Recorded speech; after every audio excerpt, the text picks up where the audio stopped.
And welcome into another edition of Tobs Talk. I am Riley Corcoran. The Tobs getting back to CPL play tonight. After a rainout last night in Petersburg, the team went all the way up to Virginia, took batting practice. The game was called after a couple thunderstorms hit Petersburg, Virginia, and went home about 8 o'clock. So technically a day without a game, but as Coach Austin Love might tell you in a little bit, not exactly an off day for the Wilson Tobs. Getting back to reality after that great game on Tuesday against Team USA, where the nation's best were at historic Fleming Stadium. The Tobs held their own pretty well, losing just 3-0, allowing those 3 runs in just the top of the 4th inning. Besides that, the pitching staff, like we've seen the last couple of weeks from Wilson, has been great. The back end of the bullpen has been phenomenal, and the starting pitching is good as well. The Tobs will take on Morehead City tonight, the Pink Night game at historic Fleming Stadium. We hope to see you there, out there at the stadium. And again, the players' jerseys will be auctioned off afterwards, so a very special night for baseball at historic Fleming Stadium. Michael Wells will get the start for the Wilson Tobs. The right-hander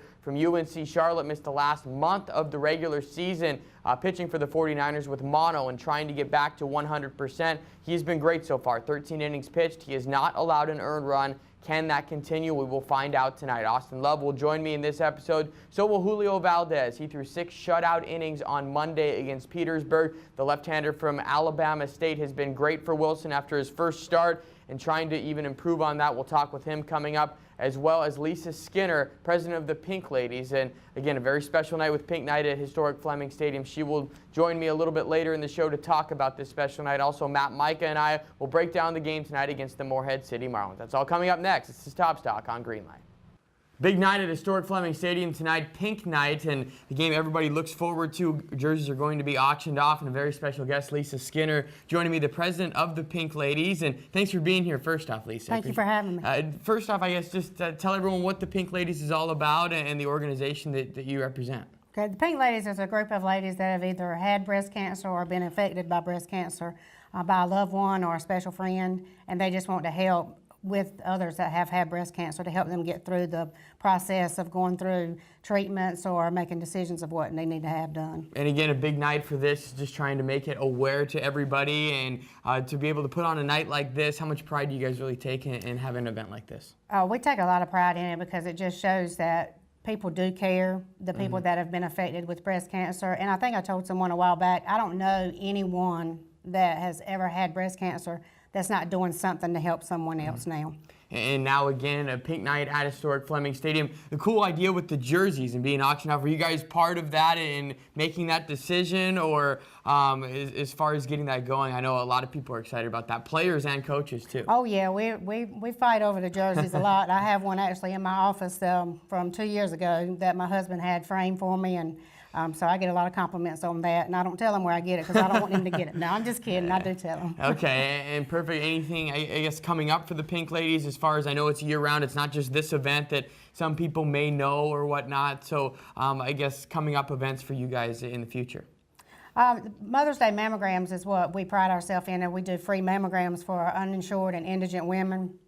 And we do, anywhere from 100 to 150. Something that we've launched this year is, previously, if it was a screening mammogram and they didn't have insurance, we would do it, but we didn't take anybody that had a lump or a problem. This year we've launched a new program that we are trying to help people that come in and they've lost their job and don't have insurance and they have a lump and they can't get help. So we are doing the mammogram and the ultrasound right now to help them. Great thing, and I know that a lot of people are probably sitting there going, well, how can I be a part of this? If that's the case, I guess tell people the contact information that they need to maybe be a part of this organization. Yeah, anybody can be a Pink Lady. Any lady can be a Pink Lady, of course. They can call the Wilmette Healthcare Foundation, 399-8975, and speak with Robin or Kathleen, or they can come to one of our meetings. We meet the third Tuesday night from 7 to 8 at the hospital, and anybody can come, and we don't meet in the summertime because everybody's kind of busy. Well, a great organization. Again, a very special night at historic Fleming Stadium. Lisa Skinner here to join me. Thanks so much for being here first off, and we look forward to tonight. We'll break down this matchup coming up next. This is Tobs Talk on Greenlight. Riley Corcoran back here with Coach Austin Love. A rain out last night, so the Tobs, I guess you can't really consider it an off day, but coming off that game against Team USA, and Coach, I know everybody was geared up for it. It was a great crowd. what did you think of the ball game? I was very impressed. 3-0. I know that you have been very proud of your team, I guess, the last couple of days. But your initial assessments from that Team USA game? I thought the game was great. We competed, and we actually had a couple chances in the first couple innings to actually take a lead, which I thought would have been huge. But our one bugaboo that we've had here lately, leaving runners in scoring position with less than 2 outs, kind of showed up. But besides that, I mean, guys went out there and they played hard. Everybody got to get in the game, and they saw some great arms from Team USA, and some speed on the bases, and a bunch of different things from Team USA, and it was really, really fun to be a part of, and fun to a degree. I know I probably messed you up a little bit with the math substitution. You did. And just trying to make sure I had that squared away, and we got to showcase some of our pitchers, and they went out there and they did pretty well, against a great ball club. And the pitching staff has been phenomenal. We'll talk with Julio Valdez coming up very shortly, but the Tobs had the tying run at the plate in the 7th inning and the 9th inning. Let's talk about the mass substitution in the sense where how great was it to get everybody in the game? I know for me it was confusing up there, but I know for you it was great that pretty much everybody got in at bat, got to be on the field against Team USA. Just one of those memorable moments at the end of it. Yeah, that was our main goal. Our main goal, one was to win the game. And with our team, we feel like any 9 we run out there can be competitive, even though it may be a different style of game we're playing that night. And the coaching staff had decided we play, a 5-4 kind of thing. And, Sean Godfrey had played so well early in the game that we decided to let him stay out there to continue to showcase himself. And also just as a coaching move, you can't completely empty your bench just in case someone gets injured. But, Joey got in the game late, and, it was fun all around. And I think the guys really enjoyed it. And it also, lets them know where they are against the nation's best freshmen and sophomores, so it was really fun. And again, not far behind as maybe some would expect, and there were 3 moments offensively, and it's crazy that I'm even saying this. The Tobs had a chance to jump on Team USA. It was the 1st inning where there was a rob by Trey Turner. Man, what a play at second base to rob Joey Burney of that RBI single to take the lead. The 7th inning, I believe, where the tying run was at the plate, and the 9th inning as well. Which one of those 3 do you look back and go, man, if we would have gotten that, we might have had a chance? I thought the 1st inning was huge. Yeah. With Sean, legging out a hit and then stealing second base, and Burney kind of doing what he's done all year. Early in the count, playing for big ball, and then late in the count, just kind of flipping his wrist and getting hits. And, Trey Turner, as usual, with his speed and athleticism, he makes a diving catch. He makes it look pretty easy, and saves a run for his team. And again, from the pitching side of things, I know we focused in on it the last couple of times, but deservedly so. They've been phenomenal, and again, against maybe the best lineup that college players can put together, shut them down to just 3 runs. The pitching staff in whole, a lot of guys got in as well, but from the starting pitching side of things, Matt Bournes cruised through the first 7 batters, ran into one tough inning as expected, but did you even expect the pitching staff to be able to do that? The bullpen did not allow a run. You really don't know what to expect to a degree. And some of our guys actually watched them take batting practice, and they've got some guys that can really, really hit the baseball.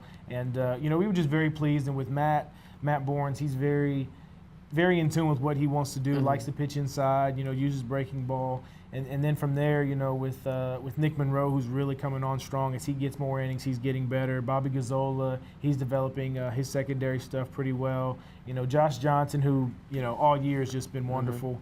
And JT Brubaker, who also has, dynamite stuff when he's on. So it was very, very exciting, just to let those guys go out there and showcase themselves, in front of the fans and the many scouts that were there against that team. And a lot of guys, especially Nick Monroe now, pitching with more confidence, I would say. And it's nice to see. You can even see it from the press box all the way around. Let's turn the page. Last night, does it seem like an off day? I mean, we traveled up to Petersburg and back. It was a fun bus trip back and forth. I think we lost the name game on the baseball players coming back. But do you treat it like an off day, or how does that come to be? Because you're taking batting practice, ready to go, delayed for an hour, boom, you have to come home. In just one word with the weather these days, it's just shocker. That's what it's typical summer ball right now, for our league with the rain. As far as it being an off day, no, I really don't treat it like that because of the there is wear and tear getting on that bus and sitting on a bus and sleeping on a bus and getting home late. But, it is good, for our arms to get another day of rest and then come back fresh, fresh today against Morehead City. And again, Morehead City tonight, we're going to see Michael Wells, I believe, on the mound, the right-hander from UNC Charlotte, who has been great so far. Not as many innings, but we'll see if he can get some more tonight. But going into the game, Morehead City was pretty good. First time that the Tobs ended up playing them on the road, 6-0, I believe the final score, 4 solo home runs. Different ballpark, though, tonight, historic Fleming Stadium. What do the Tobs need to do differently? Really, we need to do a lot of the same. We just need to be, more aggressive on offense and, as we talked about before, just capitalizing on our opportunities to runners in scoring position. Micah's going to do his thing. As long as his finger holds up, he'll do pretty well. And, when they do hit those long fly balls, our outfielders with the speed need to go and get them and, just continue to attack bats and be aggressive offensively, and we'll do well. Tobs and Morehead City taking it on tonight. We'll talk with Julio Valdez coming up next. This is Tobs Talk on Greenlight. Riley Corcoran back here with Julio Valdez, one of the key members of the Tobs pitching staff that has been phenomenal the last couple of weeks. And Julio right now a 1-1 record, 2.42 earned run average, very impressive. Julio, let's talk about the last couple of starts for you, because you went 6 innings, allowed just 3 hits and no runs against Petersburg. In the train game in High Point Thomasville, you're phenomenal as well. What has been different the last 2 starts for you, do you think, than maybe when you first got here? I'd say I've just been competing more, going at hitters a lot more instead of, trying to baby stuff and try and paint the corner on every pitch. I've just been saying, forget about it. I'm coming at you with a fastball down the middle, see if you can hit it. That's what I've been doing. And that approach has been working out very well, and the control from that side of things from walking guys, because the first 2 starts in Fayetteville could have been nerves, could have been a lot of things. We know that maybe the X factor with the boys in blue, that was another story. But what has been different from the control side of things? You work on that in your bullpen sessions and try and hone in, hey, let's just, like you said, throw it in there and make them try and beat me rather than beat myself. Yeah, it's both sides of things. The throwing, just going at hitters, that's different. But the mechanical side I've been working on a lot, doing a lot of drills that we learn at school, and that's kind of helped me a little bit more. And again, from the school ball side of things, coming from Alabama State and originally from Florida, but from school ball, you got a ton of no decisions, kind of that tough luck pitcher where you never earned a win throughout the school season, then you get that win. How nice was that? I know that you had a little bit of time to reflect. You had to enjoy that just a little bit, getting that first win. It was fun. It was finally a win, right. After forever. But, it wasn't that big of a thing because my coach always says, you celebrate for a minute after you're done, but then you got another start to come follow, so I had to think about that. And again, next week will be when Julio Valdez pitches again. But let's talk about your school season a little bit.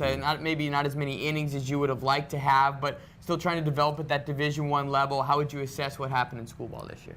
I'd say, coming into the season, they had really big hopes for me to be, that lefty starter in the rotation. And I got the shot against Kennesaw State. I came in and relieved 7 innings, gave up 1 earned run. And I pitched pretty well, even though we got the loss on no decision, 2-1. And then I started against South Alabama, and I came out of the game after the 4th and only gave up 1 earned run.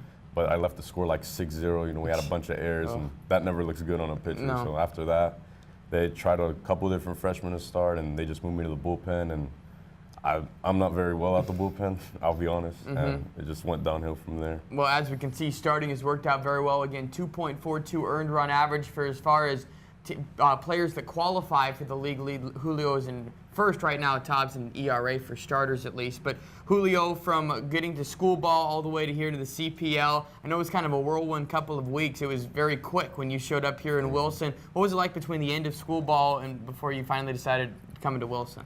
Actually, my coach was like, yeah, there's 3 different leagues you might possibly go to. So I was like, all right, that's fine. So I sat around for a week after I went back home.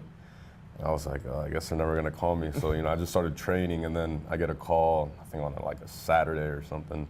And it was like, yeah, you have to be here at 1 o'clock tomorrow. I was like, how do you expect me to do that? Right. But, we got everything squared off and ended up coming here. It's been fun. I like it. And the team camaraderie, you're an electric guy in the sense where, talk with everyone and whatnot. What do you think of the team camaraderie on this squad, being able to, mesh with everyone? Everyone works together pretty well. It's fun. Everyone gets along. Everyone jokes around. There's not really that one guy that's just like, I'm too good for you guys and stuff like that. And for the rest of the year for you, obviously the numbers have been pretty good, better than school ball already. What do you hope to even take away from your next start and as this season progresses to keep getting better, even though the numbers are very good right now? For me, it's just get down the walks. I want to go through like at least a string of games where I just don't walk anybody and just go at guys and just let my defense play for me, because that's one problem I've always had growing up. I hate when guys make contact. So just let my defense work because that's what they're there for. Well, that's worked out very well the last 2 starts. Again, on Monday night, Julio only allowed 1 walk, so maybe no walks the next time. Julio Valdez off to a great start, and we'll continue on with Tobs Talk next. This is Tobs Talk on Greenlight.